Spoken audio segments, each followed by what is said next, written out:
রানী। চলে এসেছি একটি নতুন ভিডিও নিয়ে। আজ আমি দেখাবো সুরা পান করার জন্য যে জগ ব্যবহার করা হতো আগেকার দিনে, সেই জগটি কিভাবে বানানো হবে। জগের নিচের বেস তৈরি করার জন্য আমি একটি বেলুনের সাহায্য নেব। জল এবং ময়দার মিশ্রণকে ফুটিয়ে নিয়ে আমি এই আঠাটি তৈরি করেছি। এই আঠা এবং কাগজ আমি এই বেলুনের উপরে পেস্ট করব। তারপরে দেখতে কিছুটা এই রকম দেখাবে, পুরো বাটির আকার ধারণ করবে। কার্ডবোর্ডের সাহায্যে আমি 4টি গোল বানিয়ে নিয়েছি, যে গোলগুলি আমি পরপর সাইজ অনুযায়ী সাজিয়ে নিচ্ছি। এই স্ট্যান্ডের উপরে যে বাটিটি আমি তৈরি করেছি, সেই বাটিটি এর উপরে বসানো হবে। আমি কাগজের পাশাপাশি ক্লে ইউজ করেছি জিনিসটি আরও শক্ত এবং মজবুত করার জন্য, এবং ডিটেলস দেওয়ার জন্য আমি ক্লে ইউজ করেছি এই কাজের উপরে। আপনারা শেষ পর্যন্ত ভিডিওটি দেখতে থাকুন, আশা করছি আপনাদের ভালো লাগবে এবং কেমন লাগলো আপনারা অবশ্যই জানাবেন।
এখানে আমি মাখা কাগজ এবং ময়দার আঠা ইউজ করেছি।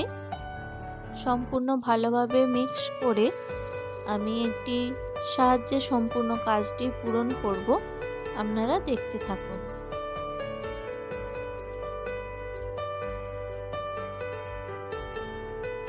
জগের হাতল এবং মুখ তৈরি করার জন্য আমি তারের সাহায্যে একটি আকার তৈরি করে নিচ্ছি, যে আকারটি আমি জগেতে লাগাবো। পাটে পাটে আকারগুলি তৈরি করে নেওয়ার পরে আমি সেগুলি ক্লের সাহায্যে শেপগুলো ঠিকঠাক দিয়ে সেগুলি আমি জুড়িয়ে নেব।